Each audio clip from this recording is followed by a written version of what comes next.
Greetings, I'm Rob Chappers. I'm the captain. Mike McGregor. From Charvel Guitars. He's even got his own look. He's got a t-shirt, McG. In America, which is in the USA. It reminds me, so I can McGregor, especially coming through customs. It was very helpful. Did you get a hard time? Did you come through customs? It took forever. Did you get greeted by one of our really happy customs people? Yeah, actually, it was very nice, but they asked a lot of questions. Yeah, I think that's it was what they're paid to do. Ugliness. We get your ugliness. I think you're a beautiful man. Thank you. Bringing some beautiful products. I think everybody's border agencies just wants to be more miserable than the next. There's obviously a competition, some sort of There's a worldwide prize. misery contest for border agencies.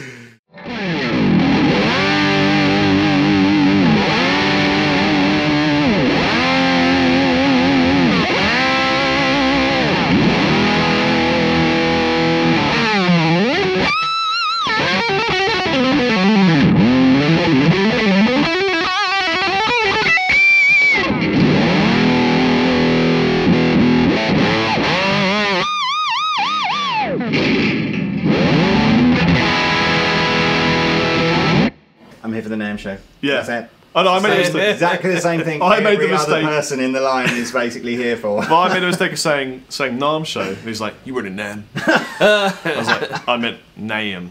Anyway. Anyway. So why are we here? Well, we got some guitars, haven't we? Woo! The 80s have come back. Thank the Lord of Laughter. It's about time. Yes, it and really we don't is. mean in a Duran Duran way.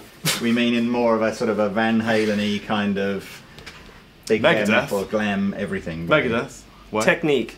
Yeah, technically. You know what's back is shred. Actually, Yes. guys that are actually really care about their technique.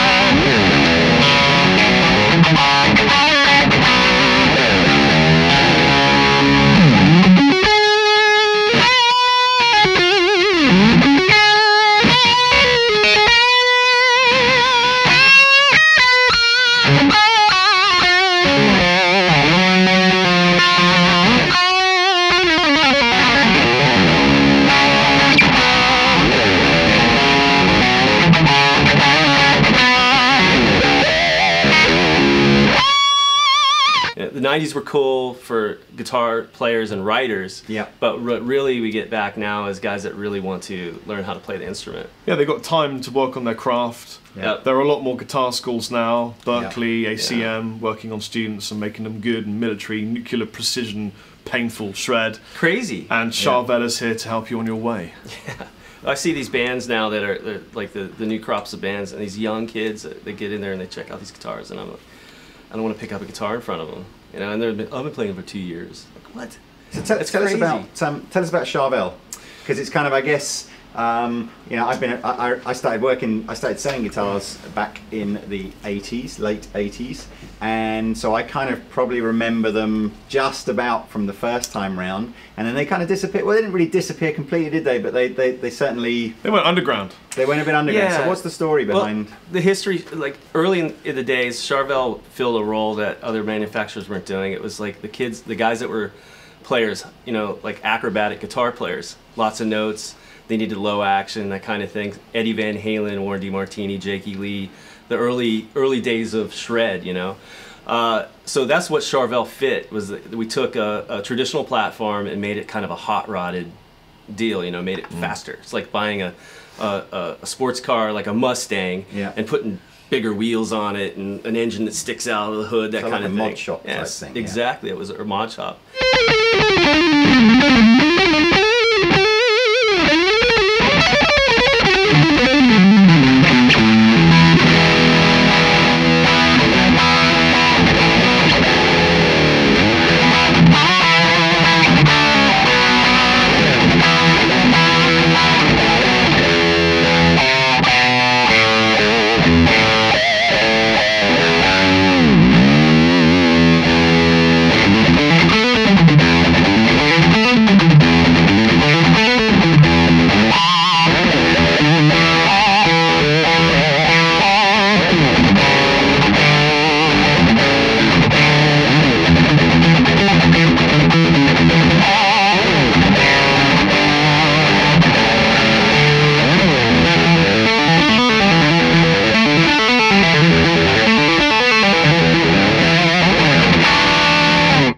And then over the years, you know, in the 80s, there, you know, Charvel kind of, the company got sold to like a keyboard company, you know, so there wasn't really a lot of guitar dudes there at that time, so they kind of they lost their way. So when we bought Charvel and Jackson, when Fender bought Charvel and Jackson, we were able to take it and go back to the original recipe, and we started slowly rebuilding the guitar that was like a real player's guitar. And it's perfect timing because, like I said a second ago, guys that are into playing are back into guitar, so it's a perfect thing to match our guitars up with contemporary player of today, which look a little different than the contemporary player of the 80s. Well, a little bit. Yeah. Well, thank God Fender Corp purchased Charvel and helped you rise to stardom again. The second guitar I ever owned was a Charvel because I think Marty Friedman used one at one point, and my guitar teacher, who was called Matt Evas, had a Charvel, and I really, really wanted it.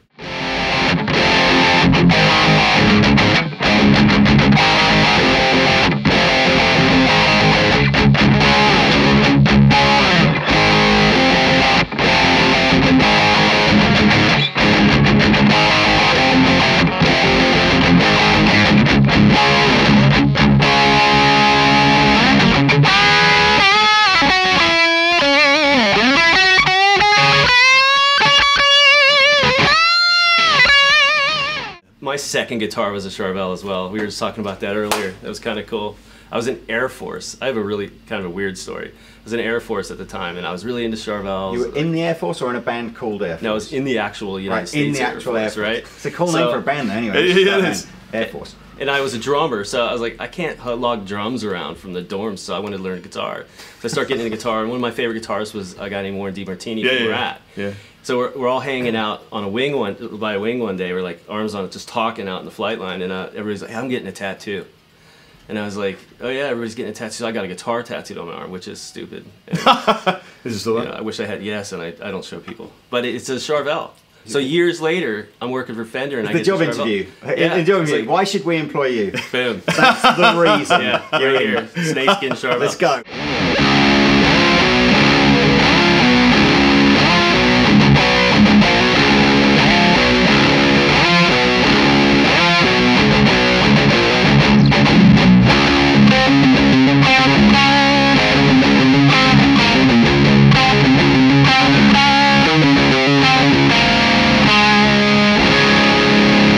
It was a little weirder when I showed it to Warren DiMartini. You know, 'cause we work together now quite often. And, where is it? It was a little embarrassing, huh? It's on your arm, yeah? It's on my arm. Oh, okay. Yeah. Anywhere else, I wouldn't. Could have been really weird otherwise. Yeah, Warren. It's like, in full disclosure, Warren, I have to tell you something. So he, you know, and then once the restraining order was, I was able to close that gap, and we're friends now. But yeah, it was kind of cool. It's a kind of a weird story because this is more than a paycheck to me. I have a real connection to Charvel. I can tell, man. Jackson. You got a bit of beard. Looks like you're an honest person. I've been here for 2 weeks, and you know, I haven't been able to shave. You've just grown some British love on your face. So, what's it like being product dude for Charvel? What kind of power do you have? I decide what the line's going to look like, what we put out. I design the guitars. I make sure they're built right. I work with the artists. It's actually kind of cool. I get to touch every aspect of the instrument.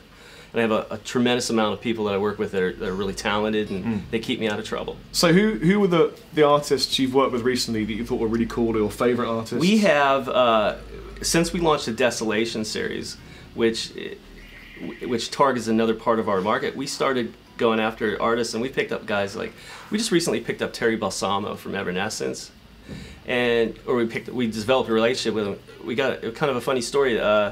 One of the techs for Slipknot called us and said, hey, you know that Terry's in the studio recording with Charvels, like doing the new record? And no, I didn't know that. Can you give me his number?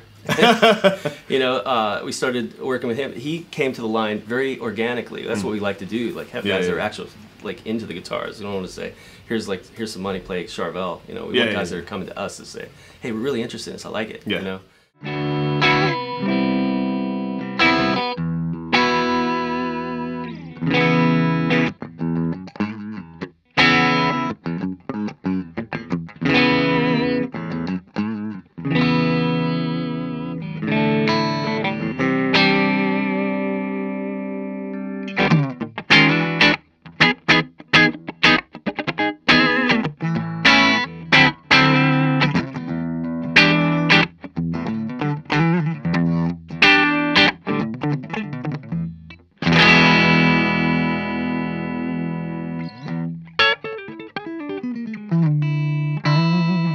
so we work with Terry Balsamo. We got a guy named Dave Nassi from Bleeding Through. He's just an absolute madman.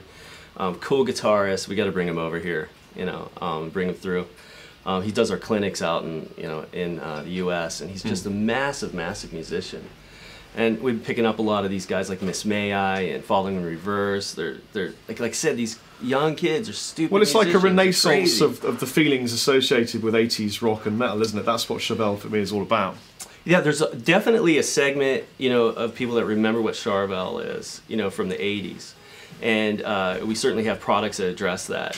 What we wanted to do was bridge that gap with the new stuff. And carry on forward. We decided, we want to go into lower price points with Charvel because these are pretty much custom shop guitars. $3,000 and up for a custom shop guitar, it's kind of hard to get, somebody who's 18 in their first or second band to shell out that kind of cash for an instrument like that. Wanted to make sure we could show those guys what a Charvel's about. Well, when you're looking at the guys that are playing those kinds of instruments today, they're playing a different type of guitar. They're not playing what the traditional San Dimas and SoCal that we've always had. Oh, I love the SoCal. Yeah, do I. Yeah. And so in developing these guitars, we went into that kind of like new man's land or no man's land. We still take traditional platforms, basically. Same thing, same recipe we did before. Take it and hot rod it, make it something that's more contemporary, lighter, sometimes smaller, more maneuverable, and make sure the main thing on the Charvel is the neck. It's got, first thing that most people do is they grab one and they go, man, what's this all about? It could be pink, it doesn't matter. Once they feel it, they're like, holy crap.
Very fortunate that we've got Pablo up here as our kind of guitar tech whenever we do the video shoots. All the guitars that have come out today have just been taken either off the shop floor or been unboxed from our warehouse.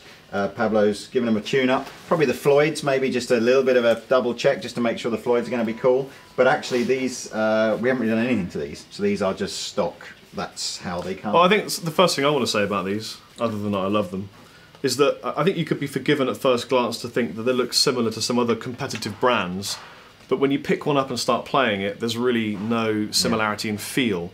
They feel very different. They feel, I'm not going to use the word better, although I just did. They feel sleeker and more natural. I think it's probably because these necks are all unfinished. Are they all, is that a feature of the whole range? Sure is. You know what that comes from is artists. Artists for years have always asked us. Yeah, in my band we do exactly. Just take all that crap off the back. One of the reasons for that is, obviously it feels good, but the other side reason to that is tone. It affects the tone very favorably. Most of the tone from a guitar, I believe, comes from a neck. Really? That's where all the action is. We have so many arguments, not arguments, well, but so many... obviously people say your right? fingers are your tone, right? But the contribution from the guitar, a lot of it's from the neck. I think the body's more of the salt and pepper and some of the sauce on top of that. But your neck is going to create that, like, the secret sauce, right? The neck's going to create like a lot of the tone because the action's there. It's the bridge, the strings are vibrating on the neck, and it transfers your information or your love or whatever. Talking of necks, you have a secret recipe for your necks, don't you? Yeah, our necks, is basically we roll the edges of the fingerboard, make it feel 30 years old. Yeah, that's a real key feature. Make it feel worn in. The unfinished, and once you feel that, then it's like Where's Waldo? You pick up a guitar that doesn't have it, and you'll notice it right away. Man, these aren't rolled. And then you're like an expert, right? Yeah.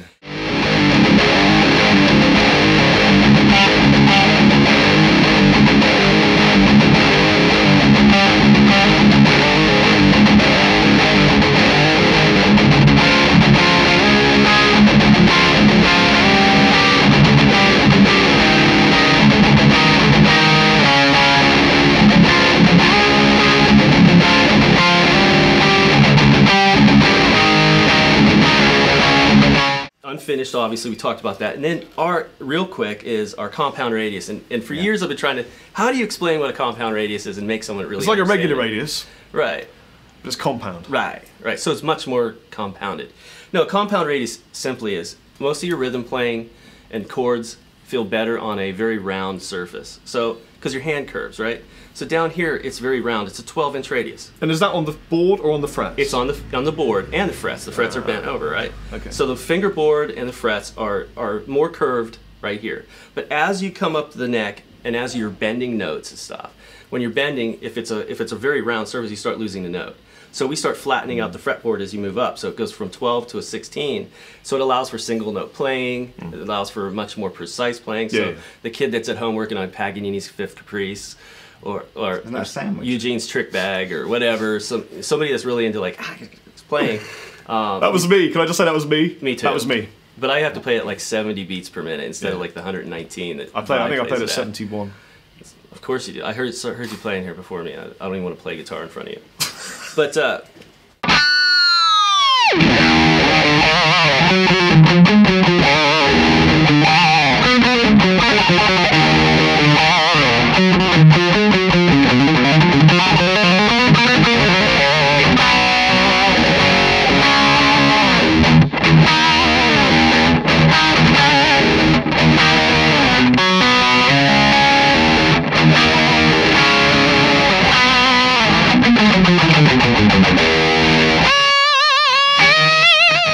And you got massive frets. I really like that. Yeah, it almost frets. feels like they're scalloped. Is that they're huge? that's one of the things we've always done. In the early days, no one was using the big frets. Yeah. Charvel necks had big frets. Yeah.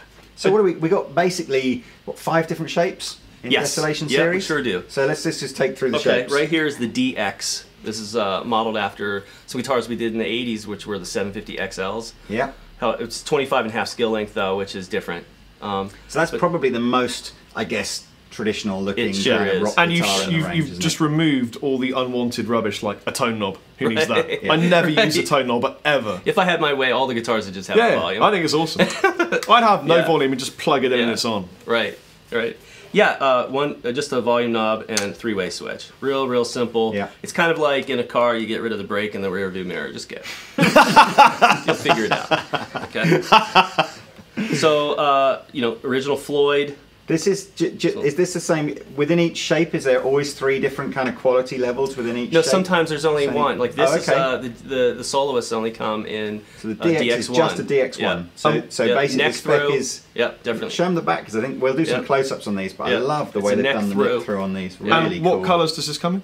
This comes in flat black, trans blue smear, like that guitar right there, trans red, And we just to Gloss say we have black. high-res images on the Andertons website of every single guitar in the Desolation series. So, but you can get this with a Floyd and with a And without, yeah. stop tail as well. yeah, just like Do we that have- guitar right there. in You have fact, stop it's tail. there. Yeah, right here. There it is, just at the back here. Yeah. We'll do And a these close up are on that as well. these are real Floyds. They're not pretend Floyds either. Yeah, we were saying to Mike actually that still in our Floyd Rose shootout video of best trem system ever, just the basic, regular, original. You had a great comment, didn't you? You said 80s kind of, that was where that was probably the era where the Floyd Rose was invented. Yeah. That was probably still the era where it was used most. Yeah, And so I it's said kinda nothing like- tests a Floyd Rose like Yeah, the you 80s. said that. So yeah. Yeah. And that's exactly right. I was and just I think, trying to think of what it was. no, What it's did I very say? cool.